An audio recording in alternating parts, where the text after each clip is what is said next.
3 decenije od okončanja agresije na Bosnu i Hercegovinu svjetske naslovnice nose teret ubistava u Sarajevu. Italija je pokrenula istragu i ko zna koliko će zemalja još, ali Bosna i Hercegovina i dalje čeka. Talijanske listove otkrili su i objelodanili nevjerovatnu vrstu ratnog turizma u režiji četničkih zločinaca i izvjesnih neimenovanih mešetara ujedinjenih u organizovanom ubijanju Sarajlija. Ovako počinje tekst objavljen na naslovnoj stranici oslobođenja 1. aprila 1995.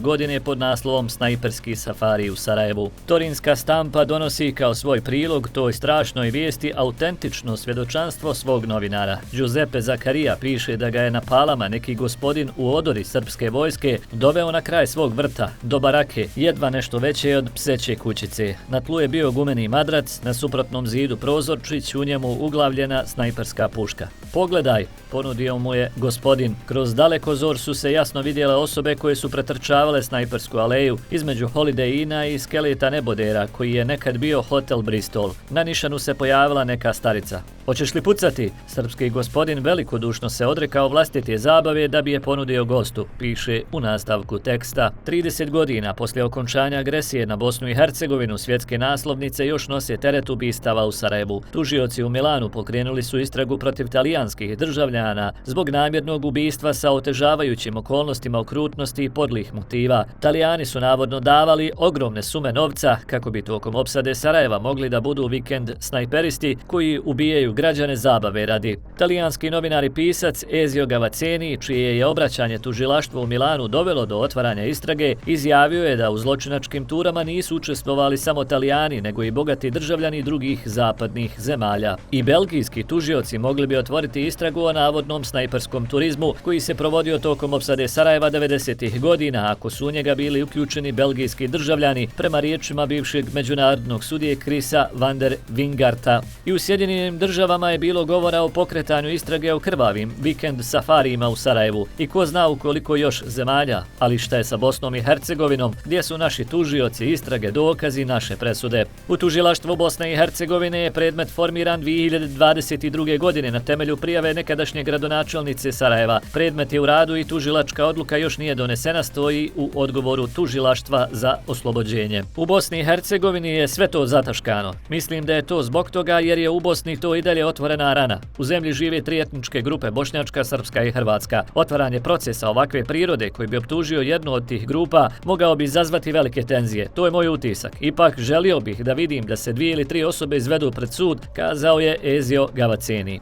Iz pravosudnih krugova stiže upozorenje da vrijeme briše tragove, svjedoci umiru, stare, pamćenja blijede, a ako su sve zaista bile uključene i obavještajne i paraobavještajne službe, istina je još nedostižnija. Tužilaštvo Italije ima puno pravo istražiti i optuživati svoje državljane za djela počinjena u inostranstvu, uključujući i ratne zločine u Bosni i Hercegovini. To je zasnovano na aktivnom personalnom principu krivične jurisdikcije prema talijanskom krivičnom pravu. U osnovi talijanski državljanin koji počini krivično djelo uglavnom podliježe talijanskom zakonu, posebno ako se krivično djelo dogodi u Italiji. Teritorijalni princip ili uključuje talijanske interese u inostranstvu, a posebna zakonska pravila dozvoljavaju krivično gonjenje u Italiji za krivična djela počinjenja u inostranstvu. Kod Sarajevo safarija se radi o izuzetno teškom krivičnom djelu kažnjivom doživotnim zatvorom, koje u Italiji nikada ne zastarijeva. Krivični zakon predviđa da čak i ako je posljednja faza ovog krivičnog djela počinjena u drugoj zemlji, talijanska jurisdikcija se zadržava i krivično gonjenje se može odvijati u Italiji. Za državljane drugih država jurisdikcija Italije je ograničenija i obično zahtijeva prisustvo osobe na teritoriju Italije ili dovoljnu povezanost sa slučajem. U slučaju teških međunarodnih zločina, ratnih zločina, moguća je i univerzalna jurisdikcija, ali talijansko zakonodavstvo nije u potpunosti usklađeno sa tim principom, pojašnjava Davor Trlin, profesor ustavnog prava za oslobođenje. Dodaje da tužilaštva Italije, Belgije ili Sjedinjenih država mogu zatražiti međunarodnu pravnu pomoć od tužilaštva Bosne i Hercegovine. Takvi zahtjevi se šalju preko Ministarstva pravde Bosne i Hercegovine kao centralnog organa veze i komunikacije između pravosuđa drugih država i pravosudnih organa Bosne i Hercegovine. Tužilaštvo Bosne i Hercegovine Hercegovine može dostaviti dokaze, svjedočenja, dokumentaciju i druge materijale stranim organima. Osnov za to su Evropska konvencija o međusobnoj pravnoj pomoći i bilateralni sporazumi. Saradnja je posebno olakšana kada se radi o ratnim zločinima, jer su to djela koja nisu političke prirode. Odbijanje pomoći moguće je samo u izuzetnim slučajevima, na primjer ugrožavanje suvereniteta ili javnog reda. U praksi Bosna i Hercegovina već godinama sarađuje sa evropskim tužilaštvima u sličnim predmetima. Ova istraga iz Milana može biti važan korak u suočavanju sa nekažnjenim zločinima iz 90-ih godina, kaže Trlin. U tužilaštvu Bosne i Hercegovine su za oslobođenje rekli da ih pravosudne institucije Italije za sada nisu kontaktirale. A šta to do sada zapravo znamo kada je u pitanju Sarajevo Safari? Znamo da se ime aktuelnog predsjednika susjedne Srbije i nekadašnjeg glavnog operativca Srpske radikalne stranke Aleksandra Vučića spominje u kontekstu organizacije i logistike bogatih turista koji su dolazili na brda iznad Sarajeva kako bi pucali po civilima Sarajeva. Oni su pripadnicima VRS-a plaćali velike cifre kako bi učestvovali u ljudskim safarijima u Sarajevu. Osoba koja se mjesecima spominjala kao potencijalni svjedok svih tih dešavanja bio je Slavko Aleksić. Slavko Aleksić je nedavno preminuo, a okolnosti njegove smrti su još uvijek nerazjašnjene. Podsjećanja radi, tokom opsade Sarajeva ubijeno je više od 11.500 ljudi, a među njima je 1601 dijete. Opsada je bila jedna od najdužih opsada u historiji čovječanstva i trajala je od aprila 1992. do februara 1996. godine. Brojni strani mediji objavili su šokantne detalje Sarajevo Safarija. Njemačka štampa se osvrće na dosije koji je talijanski novinar Gavazzeni sa svojim advokatom Nicolom Brigidom i bivšim sudijom Guidom Salvinijem predao tužilaštvu u Milanu 28. januara 2025. godine, a koji je FAS dobio na uvid. Tu se navodi da je riječ o najmanje 100 ratnih turista koji su nazivali jedni druge strijelcima, mada bi prikladniji izraz bio serijske ubice. Navodno su plaćali do 300.000 eura u današnjoj vrijednosti, djeca su koštala najviše, zatim muškarci po mogućnosti u uniformi i naoružani, onda žene, a najzad starce se moglo ubiti besplatno. U dokumentu se tvrdi da je talijanska vojna obavještajna služba 1993. godine bila obavještena o ratnim turistima i nekoliko mjeseci kasnije saopćila da je identifikovala polaznu tačku tura i da ih je zaustavila. Ali da li je to zaista istina? Ne, danas znamo da to ne odgovara istini. Izleti na front nastavljeni su i tokom 94. i 95. godine, rekao je Gavazzeni, nedavno u Milanu, prenosi njemačka štampa. Gavazzeni, koji je autor knjiga o atentatima na sudije Giovannija Falconea i Paola Borsellina, koji su bili lovci na mafiju, i o atentatu na papu Ivana Pavla II, uskoro bi trebao objaviti svoju najnoviju knjigu pod naslovom Vikend snajperisti. Netflix i Amazon su ga kontaktirali, žele ekranizovati knjigu koju će objaviti izdavačka kuća Paper First. Šta ga je najviše šokiralo? Da je ubijeno dijete očito bilo najtraženiji trofej, piše Frankfurter Sonntagszeitung i nastavlja. Tokom opsade Sarajeva, koja je počela 6. aprila 1992. i završila 29. februara 1996. ubijeno je više od 11.500 ljudi. Među žrtvama je bilo 1601 dijete. Svaka porodica u gradu ima bar jednu žrtvu poginulu od granate ili snajpera. Sarajevo je okruženo planinama visokim preko 2000 metara, koji se spuštaju u blage brežuljke. Snajperisti su bili postavljeni na tim uzvišenjima sa pogledom na ulice, trgove, stanove, ili su bili na neboderima sa pogledom na Stajper aleju. Ljudi koji su morali vani po vodu ili hranu trčali su trotoarima ili se sklanjali uz oklopna vozila Ujedinjenih nacija.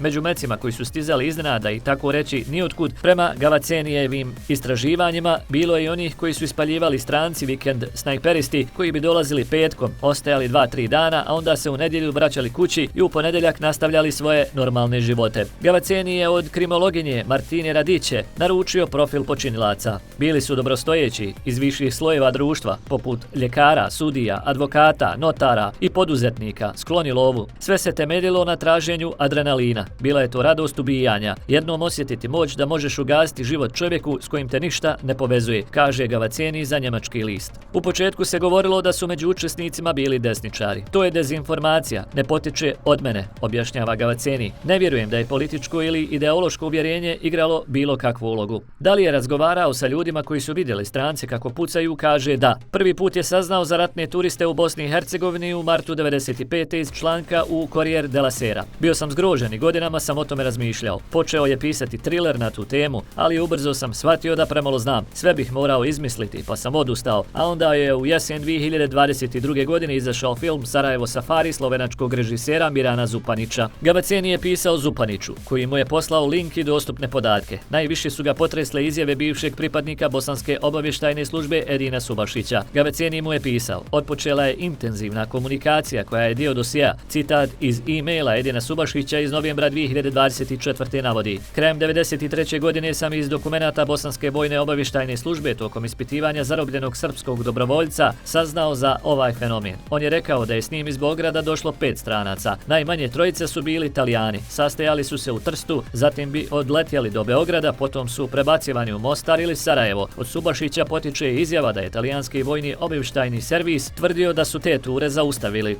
U međuvremenu u talijanskoj štampi javljaju se i drugi koji potvrđuju ove optužbe. Diplomata Michele Gifoni, tada stacioniran u Sarajevu, rekao je da mu je 1994. rečeno kako stižu autobusi puni bogataša sa svih strana, lovci ali i biznismeni. Javila se i penzionisana radnica Caritasa koja je vodila humanitarne transporte i rekla da je vidjela autobuse iz kojih su izlazili stranci u skupoj odjeći i sa oružjem. Hrvatski istraživački novinar Domagoj Margetić upravo tvrdi da je i srbijanski predsjednik Aleksandar Vučić kao 20-godišnjak sarađivao sa turistima koji su plaćali dok je bio dobrovoljac bosansko-srpske milicije koja je držala jevrejsko groblje iznad Sarajeva.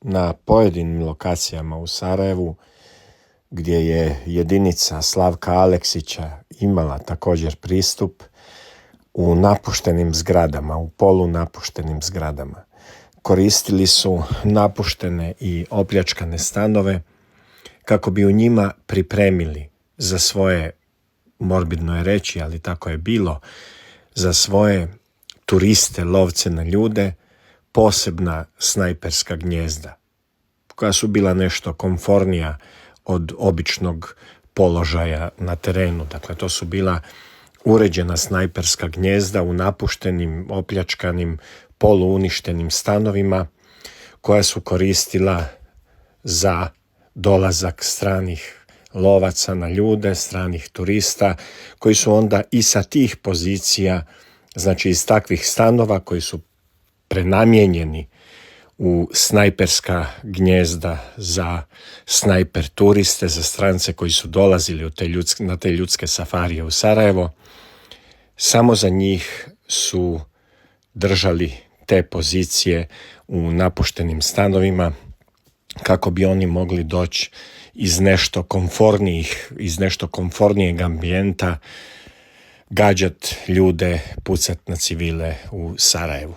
Tu su imali pripremljenu i svu opremu za slučaj da nisu došli sa svojom opremom, imali su i pomoćnike, imali su cijelu logistiku, znali su što gađaju, bili su već pripremljeni položaji tako da su s druge strane bile atraktivne mete za te monstruozne strane lovce. Vučić je te navode odlučno odbacio. Sve to sada mora provjeriti milansko tužilaštvo. Ispitivanja su već počela. Pokret 5 zvjezdica podnio je parlamentarni zahtjev da se dokumenti koje talijanske obavještajne službe navodno imaju o Sarajevo safarijima učine dostupnim. Za knjigu o atentatu na papu Ezio Gavaceni je imao pristup arhivu Digosa, specijalne istražne jedinice talijanske policije. Pomislio sam da bi bilo interesantno pitati arhive Digosa u Trstu imaju li bilješke o prolasku lovačkih grupa. Tamo su mu međutim rekli da materijal iz tog perioda više ne postoji. Nije li to čudno, dok se u Rimu sve arhivira na mjestima koja su tokom rata na Balkanu bila čvorište ljudi, oružje i droge, sve navodno bačeno.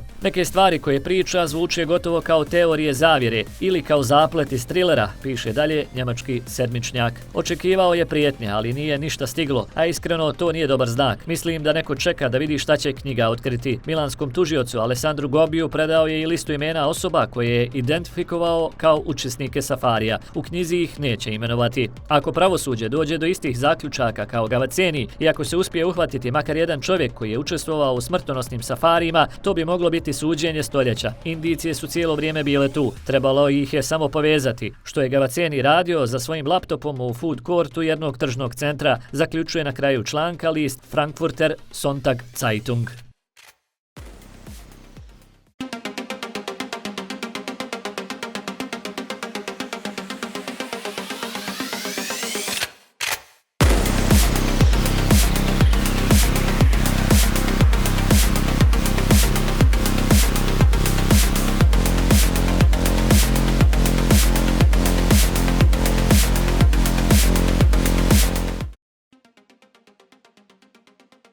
Ne stišava se bura na temu Sarajevo Safari nakon što se svakodnevno pojavljuju novi dokumenti i dokazi koji svjedoče o tome da su se u periodu od proljeća 1992. pa do kraja zime 1996. godine dešavali ljudski safari u glavnom gradu Republike Bosne i Hercegovine, a u kojima su učestvovali i strani bogati turisti. Talijanska novinska agencija ANSA objavila je da je 80-godišnji muškarac koji je osumnjičen za učestvovanje u Sarajevo Safariju negirao svaku krivicu. Nije tačno, ništa od toga nije tačno, navodno je rekao 80-godišnji bivši vozač kamiona tužiocima u Lombardskoj prijestolnici.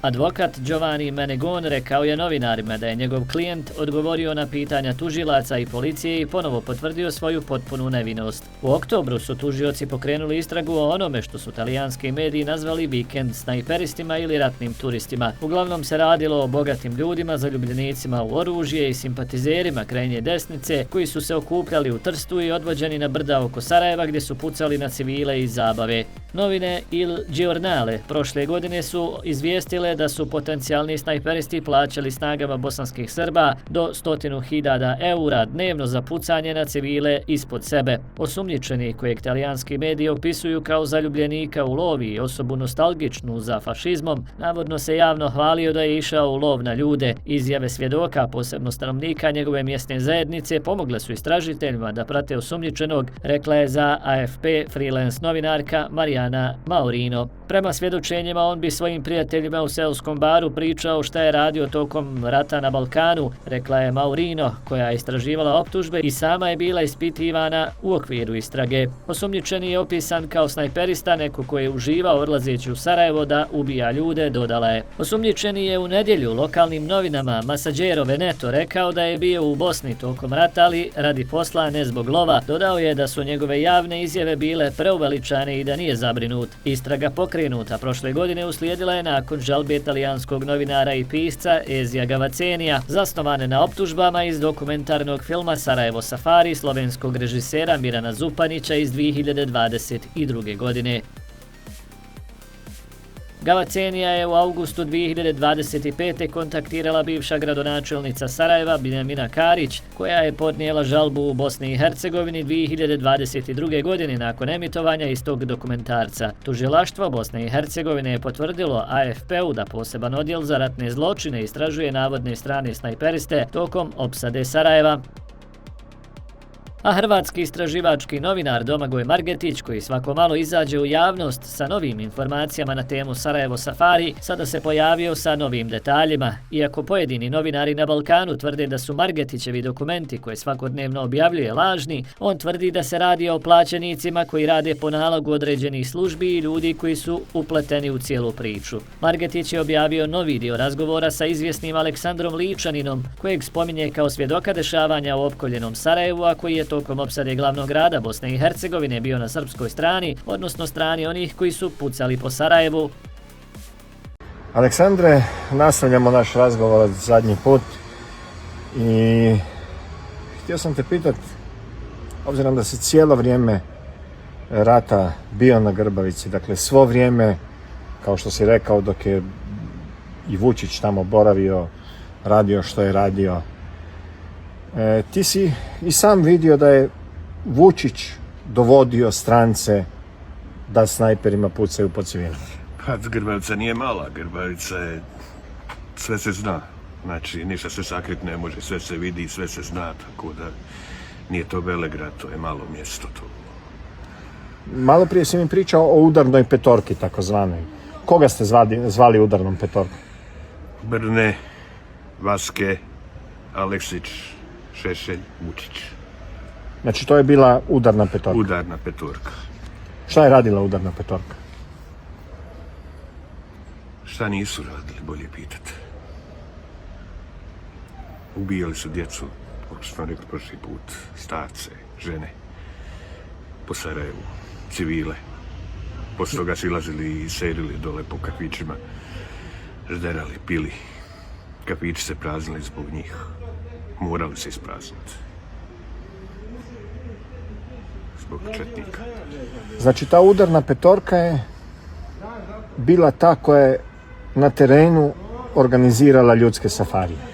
Pa normalno, jer sam Vučić je bio od početka, to je Šešelj rekao u Hagu, dok nije ušao u Srpsku radikalnu stranku, da je bio dobrovoljac Aleksića, znači od početka bio kod Aleksića gore. I to niko ne može sakriti.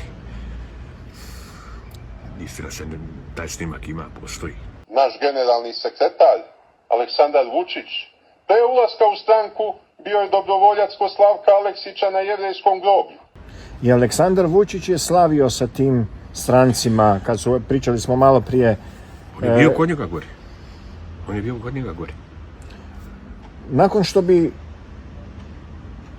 obavili, da tako kažemo, taj monstruozni lov na ljude, znači nakon što bi pucali po civilima, oni bi se spuštali u centar Grbavice na slavlja. Tačno tako, jer gore nije bilo tih kafića, nego su dole silazili, kafići se praznili, ko što sam ja rekao, da bi oni, gospoda, mogli sjediti. Tako da niko nije za njima htio imati nikakvog posla sa Grbavici. Ja sam u svom rekao i da slobodno nek zađu na Grbavicu, nek pitaju ko sam ja, šta sam, nek prođu od nebodera do nebodera gdje sam stanovao, nek pitaju. I sa tim stranim lovcima na ljude slavili su upravo članovi te udarne petorke. Pa svi dođu dole u kafić i sjede i do rane zore. Do rane zore sjede. I Vučić među njima. Pa i Vučić je među njima bio. To se sakriti ne može, to ptice na grani znaju. To znaju i civili koji su bili na Grbavici. Aleksandre, iz kojih zemalja su dolazili stranci, ono što ste vi primijetili i čuli i vidjeli, iz kojih zemalja su dolazili stranci za koje vi znate? Pa to je Italija, Engleska, Njemačka, može i bilo i drugih. Da, ali ovo ste vi vidjeli. Očigledno je bilo da, ne znam, to je za mene monstruozno. I ovo mora izaći na vidjelo i istjerat se do kraja. Oni su njima pripremili bili i posebne snajperske položaje na Grbavici i na Jevrejskom, s kojih su oni mogli sigurno gađati. Na Grbavici ne, ali sa Jevrejskog da. Na Grbavici nisu mogli od nas, jer smo mi branili civile i Grbavicu od njih. Da ne prave dole cirkus koliko smo mogli. Da. Ali oni su na Jevrejskom, znači, posebne položaje pripremili za strance, da ovi imaju siguran pogodak na civile. Pa sve montirano, snajperi stavljeni sa onim držačima, znači namontirano sve. Samo zalezi puce. Nije mogo mašiti nikako. Jer je bilo, evo ovako, sa Jevrejskog groblja, na dlanu, dole. Znači, zamislite kad neko krene sa kanisterima, stariji čovjek po vodu i on iz nekog svog suludog monstrovog zadovoljstva ubije tog čovjeka. Vi ste sami rekli, pucali su i pripadnici te udarne petorke. Pa svi su oni pucali, ne možemo mi nikoga reći nije pucao. Ne možemo nikoga reći, znači to je ta jedinica bila koja je bila van kontrole Vojske Republike Srpske, koja je bila, to je četnički pokret bio, tako da oni nisu bili pod komandom naše vojske.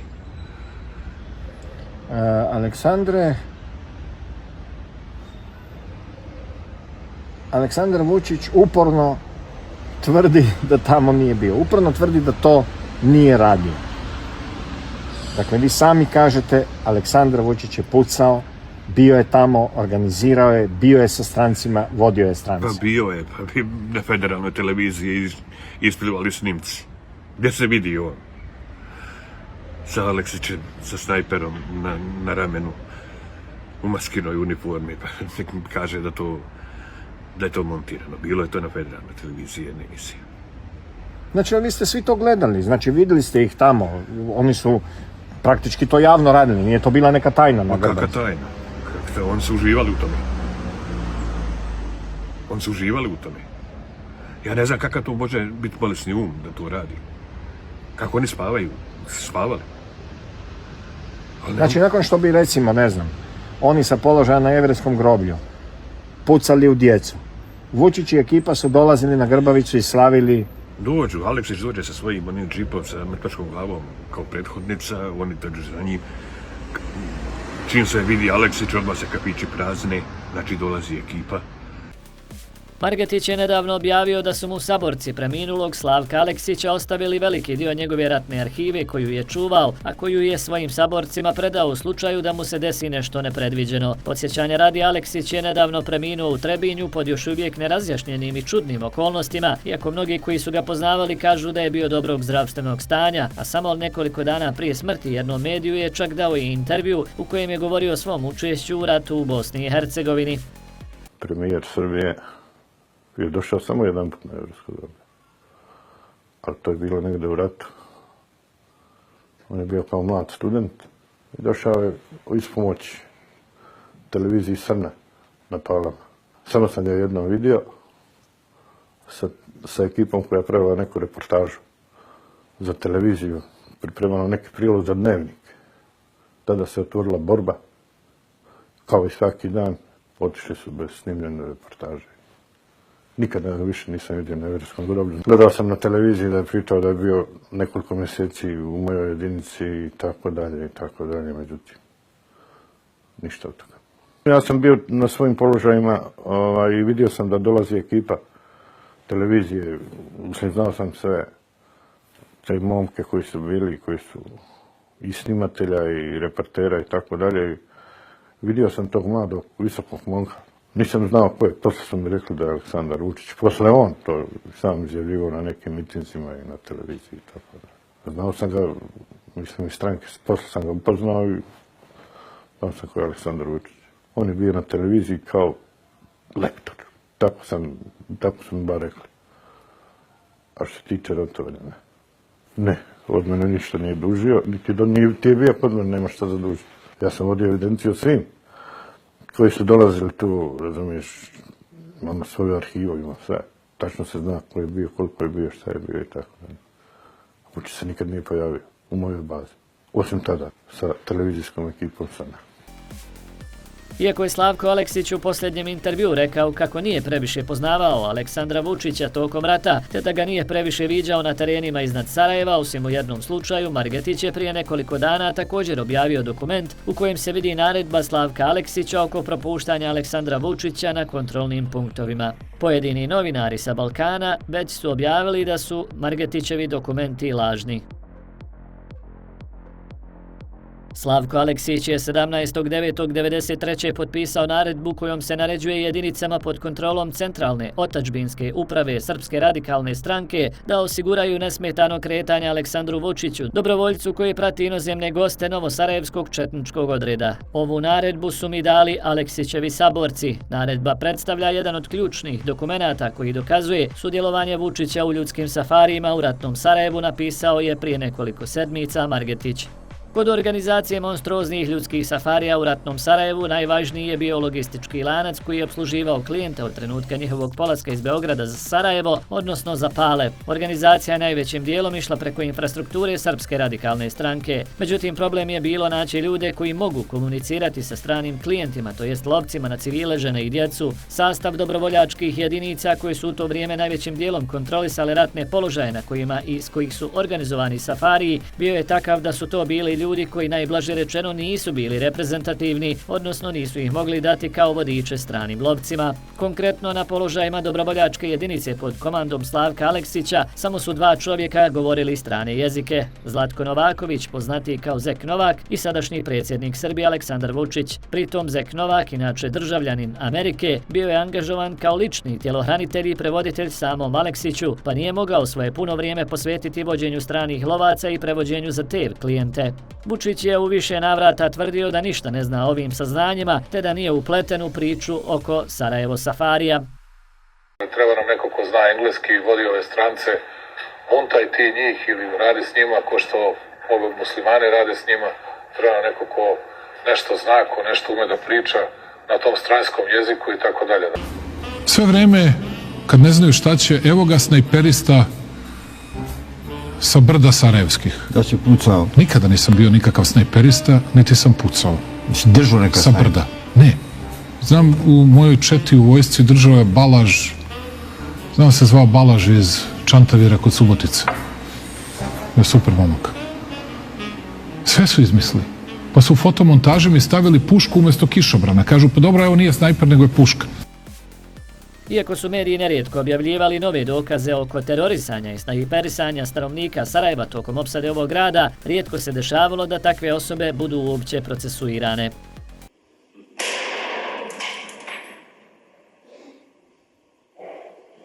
Odlično. Jebao li mu mamu? Odi vam. A? Izginaš? Jesam. Gdje je crvena trafika? A? Tu, čovječ. Tu. Daj šalim. Ima na unutra. Nema. Ne u glavu čovječe.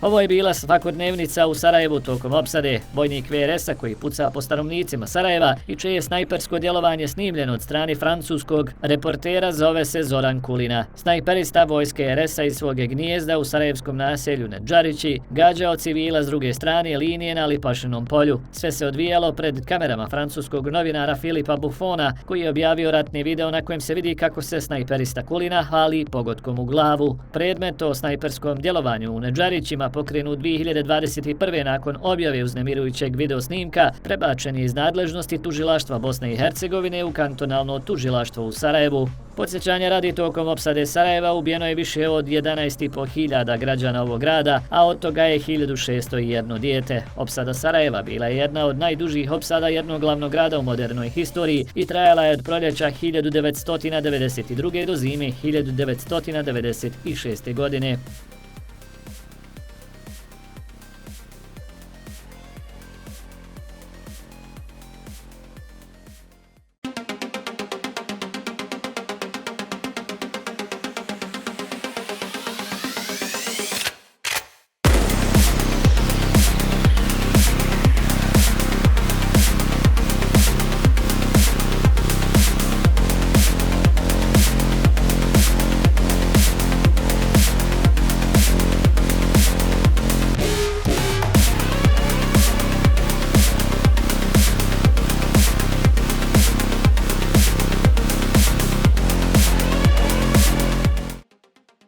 Ključni svjedok u istrazi o navodnim plaćenim snajperskim izletima tokom opsade Sarajeva iznenada je preminuo, prenosi britanski list The Times, te se tako i mediji na otoku interesuju za temu koja ovih mjeseci trese javnost na Balkanu, a tiče se Sarajevo safarija. Riječ je o Slavku Aleksiću, kojeg smo već ranije spominjali u našim video pričama na kanalu Bosna prkosna, četničkom vojvodi i bivšem vođi bosanske paravojne jedinice, koji je umro u Trebinju u 69. godini života, iako je prema dostupnim informacijama bio dobrog zdravstvenog stanja. Njegova smrt se dogodila u trenutku kada je u Italiji pokrenuta nova istraga o Sarajevo safariju, optužbama da su bogati strani državljani tokom agresije na Bosnu i Hercegovinu plaćali kako bi pucali na nenaoružane civile u opkoljenom Sarajevu. Prema pisanju Timesa, Aleksić je tokom opsade Sarajeva kontrolisao jevrejsko groblje iznad grada, jedno od ključnih snajperskih položaja s kojih su civili bili izloženi vatri. Isto je to groblje na kojem je često tokom opsade Sarajeva boravio i sadašnji predsjednik Srbije, a tada sekretar Srpske radikalne stranke Aleksandar Vučić. Srpski advokat Čedomir Stojković izjavio je da bi Aleksić bio izuzetno važan svjedok jer je mogao reći ko je pucao i ko je sve organizovao Sarajevo safari. Smrt Slavka Aleksića uslijedila je nedugo nakon što je u Milanu pokrenuta istraga o navodnim ratnim zločinima s fokusima na takozvani ljudski safari, izlete tokom kojih su prema tvrdnjama dokumentarnog filma Sarajevo safari iz 2022. godine strani turisti iz Rusije, Kanade i Sjedinjenih Američkih Država vikendima dolazili na Sarajevska brda kako bi pucali na civile. U filmu čiji je autor slovenački režiser Miran Zupanić navodi se i da je postojala viša cijena za gađanje djece. Advokat Stojković tvrdi da postoji osnovana sumnja da Aleksićeva smrt može biti povezana sa istragom. Krajem novembra Slavko Aleksić je dao intervju za jednu srbijansku televiziju u kojem je tvrdio da predsjednik Srbije Aleksandar Vučić nije imao nikakve veze sa navodnim snajperskim djelovanjem. Ranije su se u javnosti pojavile optužbe o Vučićevoj navodnoj povezanosti sa događajima iz perioda opsade Sarajeva, što je on više puta odlučno demantovao.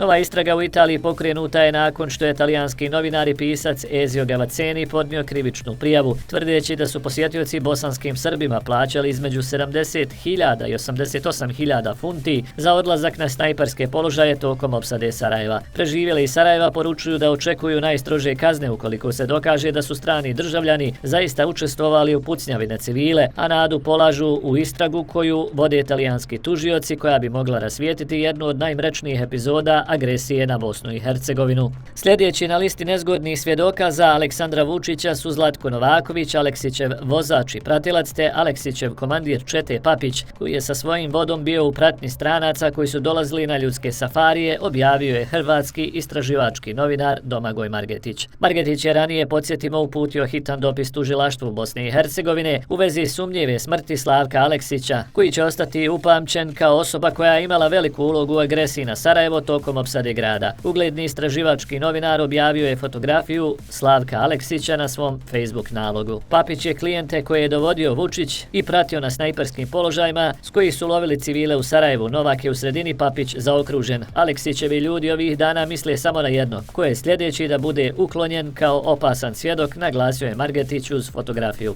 Kako je u svojoj objavi naveo Domagoj Margetić, Novak je po nalogu Slavka Aleksića operativno bio zadužen za grupe klijenata koje su dolazile u safarije. Papić je bio komandir koji je vodio vod iz Aleksićeve jedinice koji je pratio klijente na ljudskim safarijima. Dakle, Papić je bio taj koji je sa nekolicinom dobrovoljaca vodio strane klijente na snajperska gnijezda za ubijanje sarajevskih civila. Postoji priličan broj video snimaka Papića upravo na takvim zadacima, a upravo iz tih ratnih prljavih poslova i Novak i Papić znaju današnjeg predsjednika Srbije Aleksandra Vučića. On je bio dio te ekipe, pojasnio je novinar. Margetić je ponovo podsjetio da su u samo 3 mjeseca ove godine umrla trojica četničkih vojvoda: Vasilije Vidović Vaske, Branislav Gavrilović Brne i Slavko Aleksić. Nakon Basketa, Brneta i Aleksića, Papić i Novaković sljedeći su i po rangu i po onome što znaju o Vučićevoj povezanosti sa ljudskim safarijima kao opasni svjedoci za Aleksandra Vučića. A Aleksandar Vučić ne vjeruje živim svjedocima, ma koliko mu bili lojalni, ma kako tu svoju lojalnost pokazivali. Za Vučića oni su opasnost koju želi ukloniti. Je li neko zadnjih dana vidio Papića i Novakovića? I da, za sve Aleksićeve ljude, ko je sljedeći da nestane, pita se hrvatski istraživački novinar Domagoj Margetić. Beogradski advokat Čedomir Stojković oglasio se na društvenoj mreži X i ponovo komentarisao vijest o smrti četničkog vojvode i komandanta paravojne formacije Novosarajevski četnički odred Slavka Aleksića. Snažno vjerujem da je smrt Slavka Aleksića, člana Srpske radikalne stranke sa titulom vojvode, stranke čiji je generalni sekretar bio Aleksandar Vučić, koji je prije nego što je to postao bio dobrovoljac u njegovoj jedinici, nastupila djelovanjem tajne službe Srbije. Ova smrt u direktnoj je vezi sa rastućim činjenicama oko organizovanja Sarajevo snajper safari i logistike te organizacije. Ovakve obrazce djelovanja naše tajne službe vidjeli smo za vrijeme Slobodana Miloševića i Jovice Stanišića. Vidjeli smo i prilikom ubistva premijera Zorana Đinđića i prije toga tokom likvidacije Stambolića, kao i u mnogim drugim slučajevima. Slavko Aleksić je krajem novembra 2025. godine dao intervju režimskoj televiziji Informer i njegovo zdravstveno stanje je zvučilo sasvim u redu. Aleksandar Vučić je bio pripadnik jedinice Slavka Aleksića tokom jednog dijela snajper safarija, a tokom drugog dijela snajper safarije je bio generalni sekretar Srpske radikalne stranke u kojoj je Aleksić bio vojvoda. Zarobljeni dobrovoljac Srpske radikalne stranke tokom rata u Bosni i Hercegovini svjedočio je da su u autobusu iz Beograda za Pale bili državljani Italije koji su krenuli na snajper safari. Te autobuse je organizovala Srpska radikalna stranka, čiji je generalni sekretar, a time i prvi operativac stranke bio Aleksandar Vučić. Aleksićevo svjedočenje bilo bi dragocjeno prije svega u dijelu organizovanja logistike tih dobrovoljaca i dolaska stranih državljana. Lično vjerujem da je njegovo prebacivanje u Beograd prije nekoliko dana bilo prije svega radi psihološke procjene da li bi tokom eventualnog svjedočenja mogao da slučajno iznese kompromitirajuće tvrdnje. Zgrada sjedišta BIA se nalazi svega 300 metara od zgrade Vojne medicinske akademije u kojoj je navodno Aleksić bio prije nekoliko dana. Veoma zgodno za skrivanje stvarnog dolaska. U eri sve jačeg zbližavanja Kremlja i režima u Beogradu treba imati u vidu da ovaj sofisticirani recept za uklanjanje osjetljivih lica prije svega upotrebljava Rusija dugi niz godina u kontinuitetu. Na primjer slučaj Sergeja Skripalja. Djeluje kao očigledno da su se i tehnike u Srbiji kroz takvu saradnju upgradeovale, jer metak i zakopavanje u kreću kao Ivana Stambolića ili slučaj Zoran Đinđić ipak otvaraju više pitanja. Kada u trenutku otkrivanja zločina umre komandant osumnjičene paravojne jedinice Aleksić, čiji je dobrovoljac bio predsjednik države Vučić, nikakvih slučajnosti u tome nema. Veća je vjerovatnoća da dobijete premiju na lotu nego da ovakva smrt nastupi u ovako osjetljivom trenutku iz čistog slučaja, napisao je beogradski advokat. Zapravo, ko je bio Slavko Aleksić? Aleksić je rođen 1956. godine u selu Bogdašići kod Bilići. Veći dio svog života proveo je u Sarajevu gdje je studirao pravo i radio u pošti. U politički život uključio se krajem 80. godina, a početkom višestranačja postaje jedan od osnivača četničkog pokreta u Sarajevu te član Srpske radikalne stranke Vojislava Šešelja. Po izbijanju rata u Bosni i Hercegovini Aleksić preuzima komandu nad Novosarajevskim četničkim odredom, jedinicom koja je djelovala u sastavu vojske RS-a i čije se sjedište nalazila u sarajevskom naselju Grbavica. Titulu četničkog vojvode dodijelio mu je Vojislav Šešelj 13. maja 1993. godine, a 6 godina kasnije to isto učinio je Momčilo Đujić. Jedinice pod njegovom komandom držale su položaje na nekim od najosjetljivijih tačaka opsade Sarajeva, uključujući područje Jevrejskog groblja koje je u više presuda Haškog tribunala označeno kao jedno od ključnih snajperskih gnijezda s kojih je grad držan pod vatrom. Svjedoci su pred međunarodnim sudovima opsivali pripadnike tog odreda kao dio struktura koje su provodile sistematsko zastrašivanje i nasilje nad preostalim nesrpskim stanovništvom na Grbavici. Prema tim iskazima civili su bili izloženi prisilnom radu, pljačkama i ubistvima, a zabilježeni su i navodi o prisiljavanju zarobljenika da kopaju rovove na linijama iznad grada s kojih se pružao direktan pogled na centar Sarajeva. Nakon potpisivanja Dejtonskog sporazuma i odluke da Grbavica pripadne Federaciji Bosne i Hercegovine, Aleksić je u martu 1996. godine učestvovao u organizovanom povlačenju snaga vojske RS-a i iseljavanju srpskog stanovništva iz tog dijela Sarajeva. Taj proces pratile su brojne optužbe o pritiscima i atmosferi straha, a simbolički čin iznošenja križa s Grbavice prema Vracama i Miljevićima ostao je zapamćen kao završni gest kontrole nad naseljem. Za ratna djela tokom opsade Sarajeva Aleksić nikada nije bio procesuiran. Sud Bosne i Hercegovine osudio ga je tek 2022. i to zbog poticanja na nacionalnu, rasnu i vjersku mržnju tokom okupljanja Ravnogorskog pokreta u Višegradu 3 godine ranije. Izrečena kazna zatvora od 5 mjeseci kasnije je zamijenjena novčanom kaznom u iznosu od oko 7.670 eura. U posljednjim godinama njegovo ime ponovo se pojavljivalo u javnosti u kontekstu afere poznate kao Sarajevo Safari. Riječ je o tvrdnjama da su tokom opsade Sarajeva strani državljani uz visoke novčane naknade, a s položaja vojske RS-a pucali na civile. Prema navodima pojedinih istraživača i pravnika, Aleksić je u tim pričama označen kao osoba koja je mogla raspolagati ključnim informacijama o tim događajima. U tom kontekstu spominjano je ime današnjeg predsjednika Srbije Aleksandra Vučića, za kojeg je tvrdnjama iz javnosti navedeno da je tokom rata boravio na položajima u okolini Sarajeva kao dobrovoljac. Prema tim izvorima Aleksić je smatran potencijalnim svjedokom koji bi mogao rasvijetliti te navode, ali do zvaničnog sudskog epiloga nikada nije došlo. Smrću Slavka Aleksića zatvoreno je još jedno poglavlje, ali ne i pitanja o odgovornosti za zločine tokom opsade Sarajeva, pitanja koja su 3 decenije kasnije i dalje bez potpunog odgovora. Tada mu je komandant jedinice u kojoj je Aleksandar Vučić bio ratni dobrovoljac bio Slavko Aleksić, samoproglašeni četnički vojvoda. Također jedan od krvnika iz Sarajeva. Slavko Aleksić komandirao je jedinicom koja je organizirala logistički, znači davala logističku potporu organizaciji ljudskih safarija u ratnom Sarajevu. Slavko Aleksić je jedan od ključnih svjedoka koji može inkriminirati i Aleksandra Vučića i druge sudionike ljudskih safarija. Slavko Aleksić je do prije 10-ak dana neprekinuto, dakle od rata na ovamo, živio u Bileći u Bosni i Hercegovini. Znači bio je dostupan ne samo organima pravosuđa Bosne i Hercegovine, nego i organima pravosuđa stranih država. Znači zahtjev bi vjerojatno Bosna i Hercegovina Aleksića i druge izručila. Međutim, prije otprilike nešto više od 1 dan, po naredbi Aleksandra Vučića, Bezbjednosno-informativna agencija organizirala je sveobuhvatnu operaciju tajnog izvlačenja Slavka Aleksića iz Bosne i Hercegovine. Dakle, nakon što je pokrenuta istraga u Milanu, nakon što je i tužilaštvo Bosne i Hercegovine bilo prisiljeno preotvoriti predmet o ljudskim safarijima u Sarajevu, Aleksandar Vučić poslao je posebnu ekipu, poseban tim BIA, Bezbednosno-informativne agencije, da iz Bileće, iz Bosne i Hercegovine, izvuče Slavka Aleksića kao nezgodnog svjedoka po Aleksandra Vučića i da ga prebaci u Republiku Srbiju, u Beograd. I Slavko Aleksić se ovog trenutka nalazi u jednoj od beogradskih bolnica ono što imam informaciju, najvjerojatnije na Vojno-medicinskoj akademiji u Beogradu, gdje se namješta takva dijagnoza da bi onda Srbija kao država, odnosno Vučićev režim, imali medicinski alibi da ne izruče Aleksića i da ne dopuste da se Aleksića saslušava.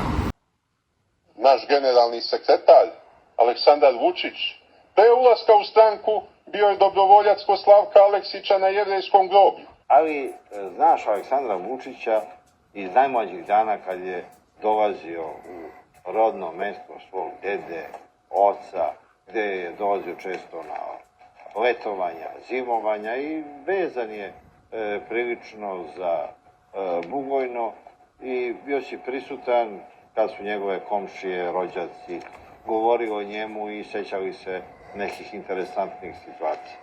Ti se sjećaš njega i kad se on ne sjeća sebe. Da. Pa ja sam za Aleksandra Vučića prvi put čuo 1992. godine kad je on došao na Sarajevsko ratište, došao je na Pale sa željom da se priključi pripadnicima Vojske Republike Srpske na Sarajevskom ratištu i on je raspoređen na najteži položaj na Sarajevskom ratištu na Jevrejsko groblje. Ja znam svaki deo Sarajeva. U toku rata sam obilazio svaki deo Sarajeva u kojem su Srbi živjeli. Svako mesto znam. Ne postoji ni jedno koje ne poznajem. Negde znam skoro svaku kuću. Ja se time ponosim. Što to sad kao vi meni pretite nešto, sad ćemo da vidimo šta si. Sve što mi je palo na pamet da je dobro i da mogu da uradim za svoj narod, činio sam i radio. Nikada ni jednu ružnu reč nisam rekao, lošu reč nisam rekao o Bošnjacima. Pite jednog Srbina, mi ćemo 100 muslimana. Kad ne znaju šta će, evo ga snajperista sa brda Sarajevskih. Da si pucao? Nikada nisam bio nikakav snajperista, niti sam pucao. Si držao neka sa brda? Ne. Sve su izmislili. Pa su u fotomontaži mi stavili pušku umjesto kišobrana. Kažu, pa dobro, evo nije snajper, nego je puška. Vojvoda leaders said that first of all, Grbavica is ours, and Sarajevo will be ours. Our church is there, and will be ours again. We lost a lot of lives, a lot of Serbian lives. Na ovim prostorima počeo rat u Bosni. And that's why we're never going to give it up. You see the people, when they see Vojvoda, I mean, the tears come down. Children run to him. I mean, these people just count on him. They count on Vojvoda, and he's protecting this side so far, and he'll be protecting that side. And what's he fighting for? Great Serbia, of course, and Sarajevo first.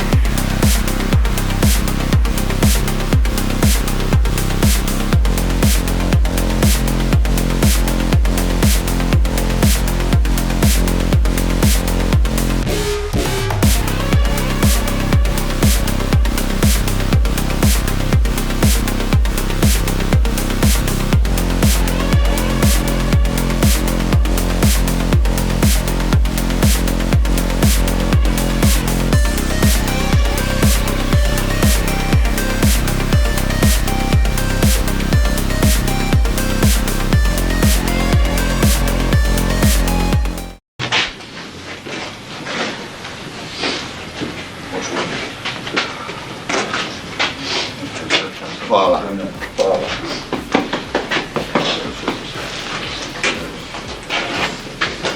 Hvala.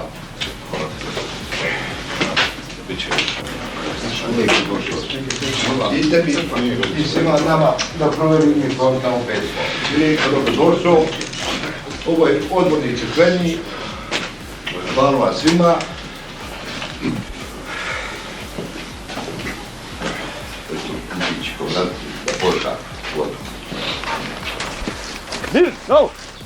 Pozdrav!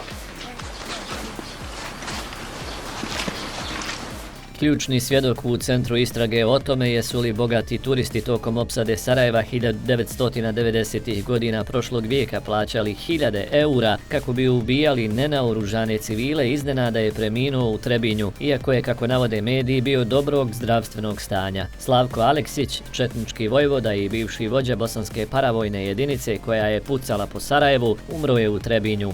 O ovoj temi je proteklih dana pisao i britanski The Times, a ranije su se i ostali ostali evropski mediji interesovali za ovu temu. Njegova iznenadna smrt dogodila se nakon što je prošlog mjeseca u Italiji pokrenuta istraga zbog optužbi o takozvanom ljudskom safariju, snajperskim izletima tokom opsade Sarajeva. Podsjećanja radi, tokom opsade Sarajeva ubijeno je 11.000 civila. Slavko Aleksić je tokom opsade Sarajeva preuzeo kontrolu nad jevrejskim grobljem iznad Sarajeva koje su koristili snajperisti. Prema riječima srbijanskog advokata Čedomira Stojkovića bio bi ključni svjedok jer je mogao reći ko je pucao i ko je sve organizovao u Sarajevo safari. U cijeloj ovoj priči se spominje i sadašnji predsjednik Srbije, a nekada sekretar Srpske napredne stranke te dobrovoljac upravo iznad Sarajeva Aleksandar Vučić. To da je Vučić boravio iznad Sarajeva tokom opsade je i sam potvrdio, a da je bio dobrovoljac je potvrdio njegov nekadašnji stranački predsjednik i mentor iz 90. godina Vojislav Šešelj. Hrvatski istraživački novinar Domagoj Margetić dodao je: u novembru je Aleksić navodno bio dobrog zdravlja, a sada je iznenada i vrlo zgodno preminuo. U posljednjoj objavi na društvenim mrežama Margetić je napisao: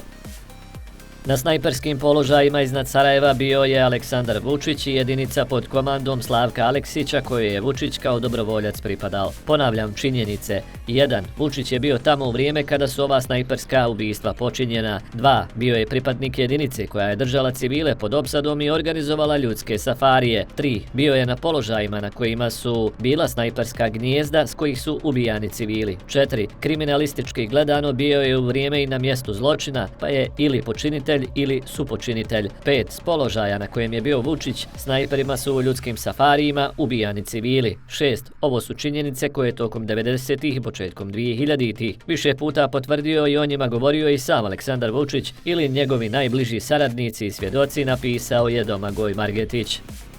Prošlog mjeseca predsjednik Srbije Aleksandar Vučić optužen je za umješanost u sarajevski ljudski safari, što je on odlučno demantovao. Dana 24. novembra 2025. Slavko Aleksić je dao intervju za srbijansku televiziju u kojem je tvrdio da predsjednik Vučić nije imao nikakve veze sa snajperskim djelovanjem. Aleksić je tada bio živ i zdrav, nije spominjao smrtonosnu bolest i šta više, rekao je da je spreman svjedočiti u Vučićevu korist, izjavio je Margetić.